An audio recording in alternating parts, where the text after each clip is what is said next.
So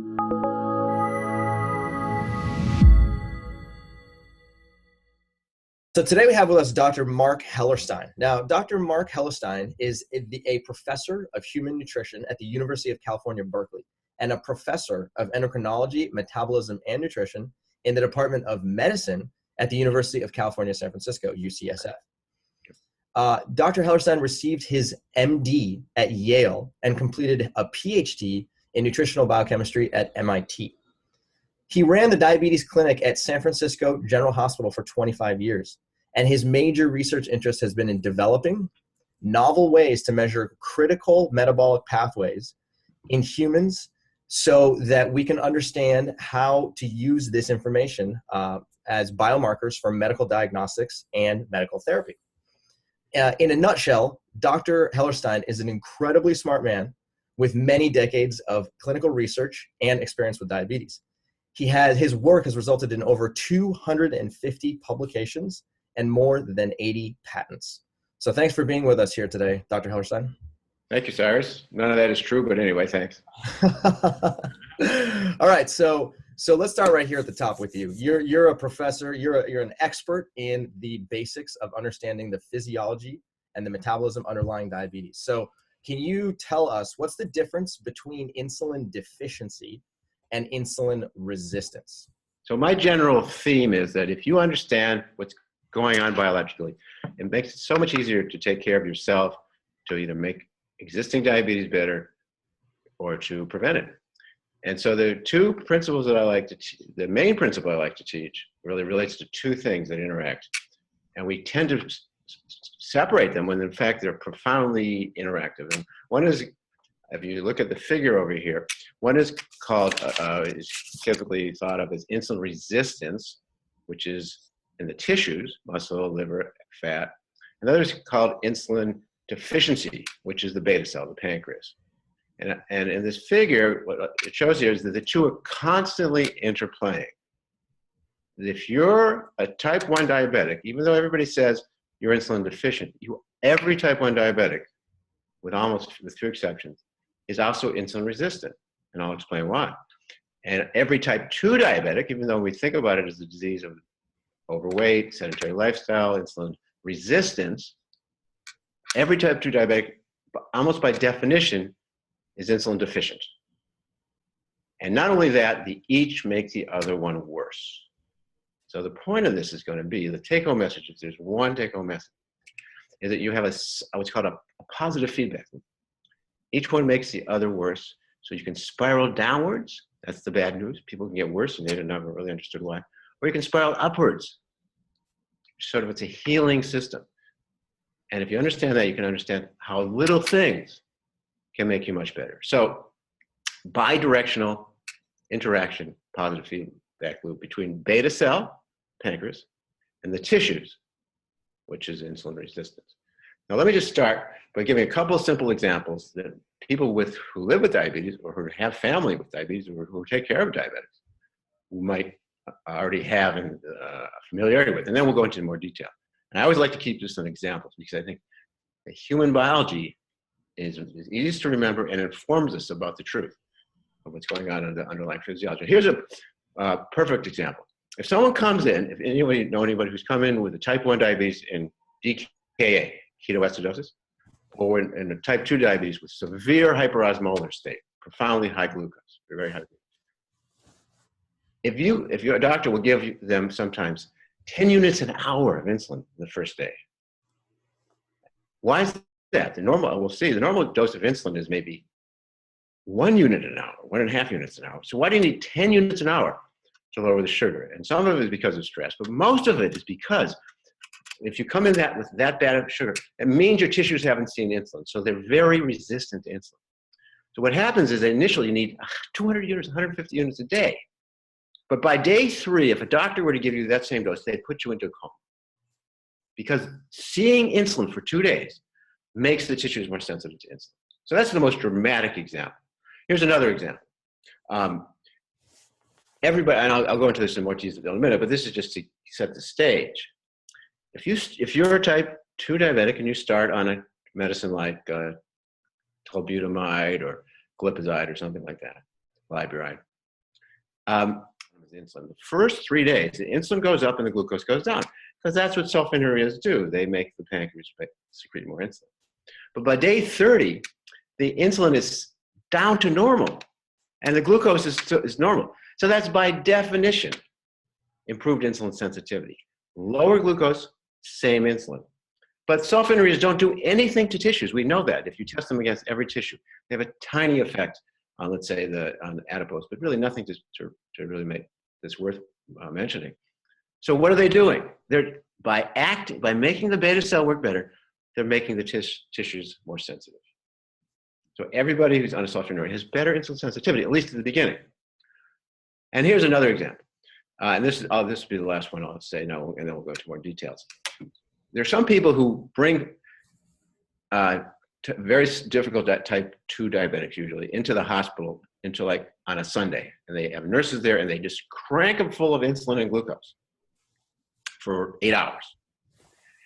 Why do they do that? And the answer is they give them the insulin to sensitize their tissues to insulin and to give the beta cell a rest. We'll get to that in a minute. And they give the glucose so they don't go into hypoglycemia. So this has always seemed like a caricature of American medicine. You can't take care of yourself right with diet and exercise, so you come to the hospital 1 day a week. I mean, how ridiculous. But it kind of works.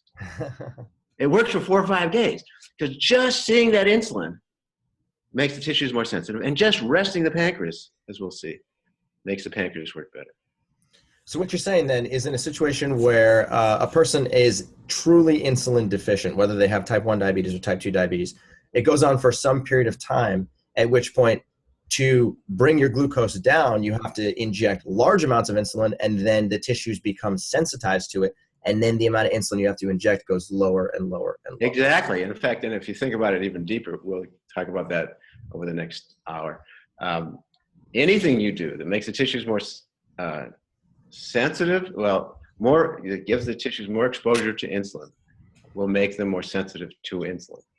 It seems like a paradox, but it's very common in endocrine systems, actually. If someone, for example, runs out of glucocorticoids, runs out of, let's say, thyroid hormone,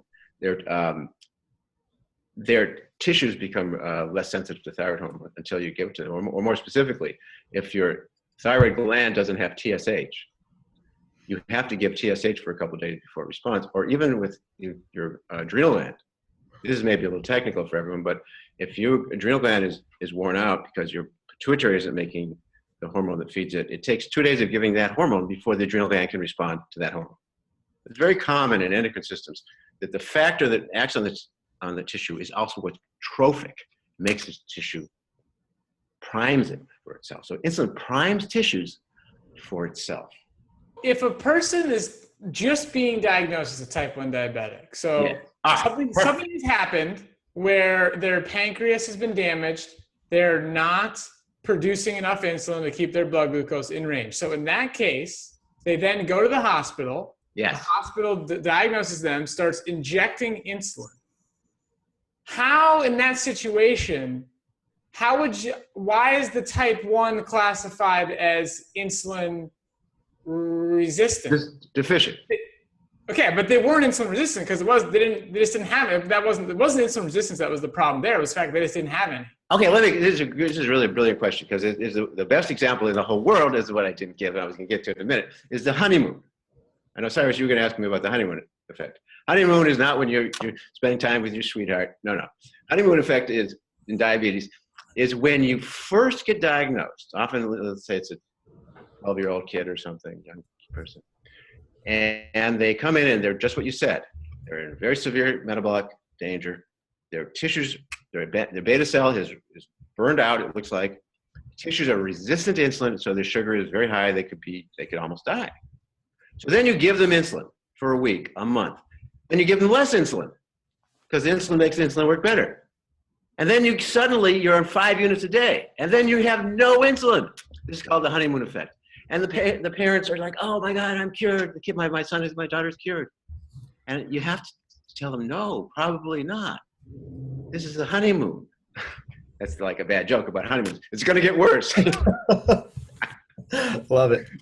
So, no, but the honeymoon effect is that so temporarily, and here, I'll show you, let's look at the figure here on the black one, the whiteboard.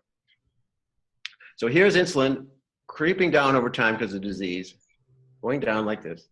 And then it gets below the threshold on the figure where you go into ketoacidosis as the beta cell burns out. And then you give them insulin and the beta cell starts to recover. And the tissues because the beta cell is being rested, and we'll talk about that in a minute. The tissues are also more sensitive, so now, even if the pancreas is only making 10% of what it should, 20%, it can barely squeak by. And the reason it's a honeymoon and not forever is that the disease typically will progress. So the beta cell will actually start to continue to be damaged by antibodies and things over the next 6 months. And then it's permanent diabetes. So the point is there's a temporary phase where the beta cell really could have made it, except for the fact you were in this cycle of inadequate insulin and insulin resistance. And so to answer your question, giving insulin to a brand new diabetic can dramatically reduce their, initially give insulin, and then over time you can dramatically reduce their insulin needs just by doing it right. Okay, so one of the things that we see a lot with our clients with diabetes, and one of the things that's kind of pervasive in the type 1 diabetes community, is there's a lot of people who will do whatever it takes to not inject insulin because they're afraid of it. They think it's bad for them, and down the road. You're talking about type 1 or type 2? Type 1, people with type 1. Yeah. So if somebody came up to you and said, yeah, Dr. Hellersteing, I was diagnosed with type 1 diabetes, but I want to get off of I want to get off of insulin, what would you say to them? To me, the definition of type 1 diabetes is really that you do need insulin, or that you might die without insulin. You might get very sick. So I don't personally encourage that at all. I discourage type 1 from trying to get off insulin. I think it's very dangerous. There's many, many things you can do with your diet and exercise and lifestyle that will make the insulin work better, however. But to being off of it, I think it can be a dangerous mistake. It turns out it's very clean, beautiful, and simple. There's two kinds of ways the body secretes insulin, and each of those ways has a different biologic effect. There's what's called basal secretion, baseline. All the time, your pancreas is putting on insulin. In fact, the pancreas in let's say a healthy person, puts out maybe 3/4 of a unit, half a unit to 3/4 of a unit in an hour. So let's say 15 units a day or something, 15 to 18 units a day. All the time, not even when you're eating. Nothing to do with eating. And that has two functions. One, it turns off the liver from making your glucose, turning your protein into glucose. That's very important. Your fasting glucose is almost entirely due to how much glucose your liver is making, not how much you ate yesterday. You're not absorbing food anymore. Now, we'll say it interacts with how much you ate, but it's the fasting glucose is mostly the liver. But the second thing that most people don't understand, and it's critical, is the basal insulin primes the tissues to respond to insulin. So if you run out of insulin for 4 hours, let's say you give an NPH at 6 o'clock at night, which people used to do when I was in medical school. Not a good idea usually, but that's what they used to do because it's convenient. And you run out, your insulin peaks at 2 in the morning, and by 4 or 6 in the morning, it's diminished. By 8 in the morning, you will be resistant to insulin. Even 2 hours or so, 2 to 4 hours of insulin deficiency creates insulin resistance. So not having insulin makes it harder for the insulin your body makes to work. So that's basal insulin. We just talked about that. The second thing that the pancreas does, it squirts out insulin for meals, as you all know. So if you have a pump, for example, it has two program features, basal and meal related. Same thing with the pancreas. Now, the beautiful thing about the pancreas is why it's so much better than our pumps even, is that there's a phase when you look at food, you eat food, it's in your stomach, and the insulin starts to come out before it's even in the blood, before the glucose is in the blood.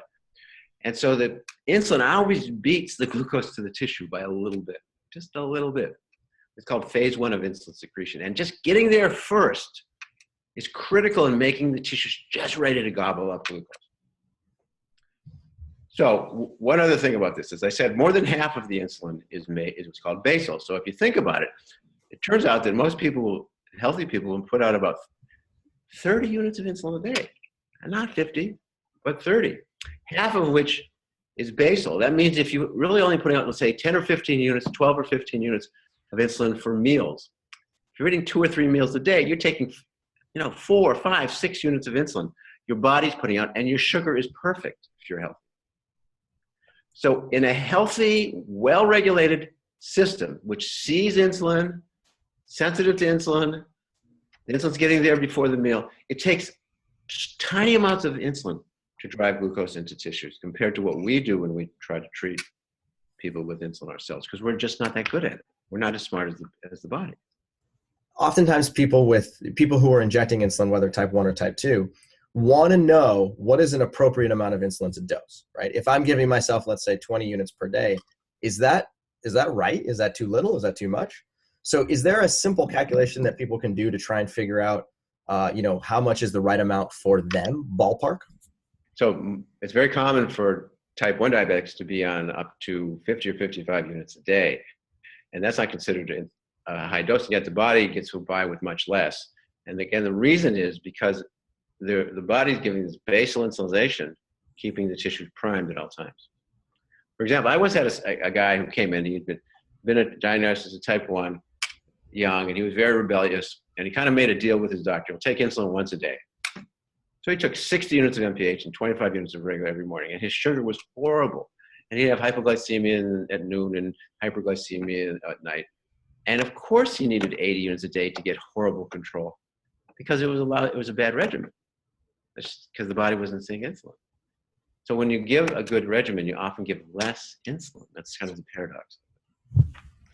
Okay, this is great. So what happens to beta cells at the cellular level when they are stressed over time? Oh, what a great question. So we don't know exactly the answer, but I can give you the empirical answer. I can't give you the pure molecular explanation, though. There's something called beta cell exhaustion, which we can recognize easily. If the beta cell is asked to work too hard, it'll become degranulated, which means it won't have insulin stored in it. It'll start putting out proinsulin, which is like premature insulin, not even good insulin. It's like it's so rushed, just dropping out incomplete product. So the beta cell under acute stress will really work poorly. Under chronic stress, it's even worse. Beta cells will die. And that's the part I don't think anybody really understands, but chronic is called stress response or unfolded protein response. But anytime a beta cell, or really any cell, is asked to secrete too much, it starts to die as a group of cells. So if you ask your beta cell to work too hard for too long, your beta cells will be induced to die. And that's the end of that, unless they can regrow. Sometimes they can, but typically most people think that beta cell proliferation is hard. And so the more you stress your pancreas by being insulin resistant, the worse off your long-term control can potentially be. So does this apply to type 2 diabetics mainly here, what we're talking about? No, it applies to both. So again, the honeymoon effect, and it's mostly type 2, but let me say how it does occasionally apply to type 1. There have been many studies, often in Europe, of the effect of tight control on type 1 diabetics. So if the minute they're diagnosed, put them on a lot of insulin, some people do, they think they can maybe preserve the pancreas by making the pancreas not work as much. Now, the studies haven't been great. They haven't shown that much, but the idea is there, and this probably has some truth to it, that if you even unburden so maybe 20% of type 1 diabetics have some, after a few years, have residual insulin function, and giving more insulin may protect those residual beta cells. However, it's more important in type 2, but you're right. Can you mentioned there briefly about beta cell regeneration. Can you talk about what's known in that area? Yeah, I've done work on this a lot, and it's been sort of disappointing in a way. So we would love it. The greatest treatment for type 2, and certainly for type 1, would be if the beta cell could grow, take over, And it's been difficult to get beta cells in humans to grow. There have been a lot of studies in animals, I've done some of these, at factors that increase beta cell proliferation. And there's been almost very little success, if not, maybe no success, in humans at doing that. Even in animals, it's been disappointing. So yes, this is a futuristic therapy. If we could get neoproliferation, it's called, new beta cells. But right now we don't have a treatment. There've been some that people have looked at, but they've kind of not panned out. But let's go back to death. We wish we could do proliferation, but we know we're causing death of beta cells by the way the pancreas is being asked to work so hard. It's sort of like, it's the opposite of muscle, I always like to say. If you ask a muscle to work, it gets stronger, right? If you go to bed rest, your muscles get weak. The beta cell is the opposite. If you ask it to work too hard, it gets weaker. It burns out. Very important principle. You want to gentle your beta cells. You know, it's so this takes us to the sensitivity side. I give you several examples where giving insulin or sulfonylureas makes tissues more sensitive. But what about the flip side? What about improving sensitivity to improve beta cell function? And that is also true. So let's focus mostly on type 2s. Everybody who's, say, early diabetic or pre-diabetic, many people take metformin, right? And what you find if you look at the research studies, that the metformin, if you come back a month after starting metformin, your pancreas is better. It's actually, you give it a stimulus, it responds better. So metformin doesn't do anything to the pancreas, but it does indirectly through that loop I was showing. By making the beta cell, by resting the beta cell because of improved sensitivity, the beta cell works better. So the same thing with exercise. Small changes in exercise or diet not only will improve your sensitivity, but will unload to some extent, your pancreas, certainly in type 2s, so that the beta cell's stronger, and then it can fill in the gaps.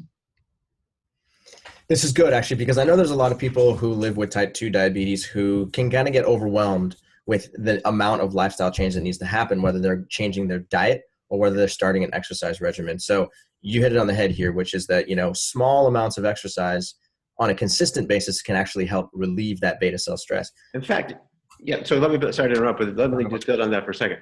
So, you know, people often talk about weight loss. If you look at the studies, weight loss in type 2, if you don't respond in the first 5 pounds of weight loss, we'll put it differently. Usually you can tell if someone's going to respond to weight loss by the first 5 pounds. Now, someone might come and weigh 250 pounds, and now they weigh 245. Really? Is that different? No, it's not that that's different. It's just that even the small metabolic improvement, lowering the glycogen in the liver or whatever it's taking, can feedback on the pancreas to make it work better. So that usually if the person's going to respond to a diet, you'll know pretty quickly. So it's a small change can have profound effects. We did a study published in Diabetes about 15 years ago, where we took type 2 diabetics and put them on a very low calorie diet for 5 days, or actually 10 days. But within 5 days of a very low calorie diet, their liver made less glucose, their blood sugar fell, their triglycerides fell, everything was better. And then if you stop the very low calorie diet for another 10 days at least, they were better. And why is that? The answer is because the pancreas was better. It had been rested. It was, it was tuned. So small effects can have persistent changes. In the old days, way back when I was a medical resident, we would occasionally bring people into the hospital who had really bad glycemic control. Let's say I'd always make, just to remember it easily, I'd say someone comes in with a sugar of 300, a triglycerides of 300, their weight is 300, and their blood pressure adds up to 300, 180 over 120. That's just bad blood pressure. You put them on a 300-calorie diet, and within 3 days, everything was practically normal. And it was true. And so you think, well, this is ridiculous. You can't stay in the hospital forever, right? But then you'd send them home after 5 days, and they would be better for 3 weeks. So again, this is extreme, and we can't do that anymore because hospitals are too expensive. But the idea persists that small changes on one part of the axis have a positive feedback loop so that it can all do better. So this is really informative so far. So take these principles and now let's try and extend them into how somebody with pre-diabetes can progress into developing type 2 diabetes. So How does this apply? I think this is probably the most important implication of all this stuff, really, which is that, you know, if there's something called pre-diabetes, most of the world, you can't say pre anything. How do you know anything's going to happen? But we do know that people who have two parents who are diabetic, if they become overweight, 90% chance they will get diabetes if they don't do something about it. Or if someone has a high fasting glucose, normal glucose, say 100, 105, which is not diabetes, but it's high, they will inexorably progress to type 2 diabetes if they don't do something about it. 90%, something like that. Or if someone had gestational diabetes, a woman has gestational, which means, let's explain that for a minute. Here's what gestational diabetes is. Progesterone goes up in pregnancy. Progesterone makes tissues insulin resistant. If your pancreas can't take 3 to 6 months of insulin resistance in pregnancy, what's going to happen when you have to do that for years if you're overweight and sedentary? And the answer is you will fail. Your pancreas will fail. So pregnancy is a stress test for the pancreas. And 90% of type 2 of women with gestational will get type 2 diabetes if they don't do something about it, if they gain weight and they don't do something about it. Okay, so why do we have these big numbers, 90%? And the answer is because of this physiology, that once you start to cycle down, so once your sugar is 105 or whatever, compared to fasting glucose, or your oral glucose tolerance is a little too high, your sugar is a little too high after a glucose tolerance test, it means that your beta cell is not keeping up. So now that the beta cell isn't keeping up, what's going to happen? The tissues are going to get more resistant. And then what's going to happen? The beta cells are going to ask to do even more. And then what's going to happen? They're going to burn out more. And then what's going to happen? The tissues will get more resistance. You will spiral downhill. It's not a healing system if you don't do it, if you let it just go its own way. It's a positive feedback loop. So is this just a theoretical kind of doomsday scenario? No, the beauty is that this means that early pre-diabetes is the most effective time to intervene. These systems are designed such that a small change can actually result in a long-term sustained improvement in diabetes health and blood glucose and A1C and your insulin use. But if you let the system go for a very long time with neglecting it or not necessarily treating it properly, then you get to a point where you need very large doses of insulin and very large lifestyle changes in order to elicit a small change. I think that's a good way to put it. But you mentioned long term, but it's also true short term. I should have mentioned this before. So here's another thing that often will happen in a early, say, type 2 diabetic. It's to some extent type 1, but even more so in type 2. They will be not doing as well as you like on a pill, an oral agent, metformin or sulfonylurea or glitazone or something. And so you'll start them on a single dose of NPH insulin at night. And you come back and their fasting sugar is better. That's okay, fine. The NPH insulin acts for 8 hours, 12 hours. But their 4 o'clock sugar is better the next day as well. And you say, wow, I must be the world's greatest doctor because I figured out exactly how to make NPH last for 24 hours. No, you didn't. What happened is the body, by not having to make insulin overnight, the beta cell was working better the next afternoon and the tissues were more sensitive. So even in the short term, giving some insulin overnight, for instance, will make just the next day better. Now this plays out over the long term as well, as you just said. Your long-term metabolic health is improved, but even in the short term and the long term, these principles apply. This is awesome. Thank you for taking the time to be with us today. I feel like the basic physiology about the role and the effectiveness of insulin and the necessity of using it in very specific situations is a fundamental principle, which I think a lot of people with diabetes are sort of misled or never really educated about. So a lot of the information you're giving here is really helpful about what is happening to your beta cell, when is insulin necessary, how much insulin is necessary, and is it a good strategy altogether? This is really, really helpful information. Well, thanks, Cyrus. Now, just one other thing, though, I want to point out, this isn't just about giving insulin. I don't want to make it like that narrow, because when we're talking about preserving the beta cell, it's insulin. If you think about it, insulin preserves the beta cell. Exogenous insulin preserves the beta cell by making tissues more sensitive, which in turn makes the beta cell not work as hard. So that's good. but the other way too. And I know a lot of the people who are listening are interested in diet and exercise. And traditionally, we think about them as working on the insulin sensitivity side of the equation. And I want them to understand that certainly if they have type 2 diabetes or pre-diabetes, when they do diet and exercise, they are just buffing their pancreas. They're just making it less tired, stronger, less dead. They're preserving it. So if you're improving your diet or your exercise, you're actually improving your beta cell. And this plays out really in all aspects of self-care. If you intervene with diet and exercise early in diabetes, you can permanently or for a long time prevent diabetes. And if you do it even late in diabetes, you will improve your glycemic control.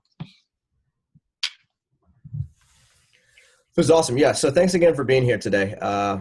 You're 40 plus years of experience. Is that right at this point? 30 plus years of experience has been, has helped me in my career significantly. And it continues to inform, lots of people about ways that they can improve their health with diabetes and, do it today and do it into the long term. So thanks again for everything that you do. My pleasure. A lot of fun.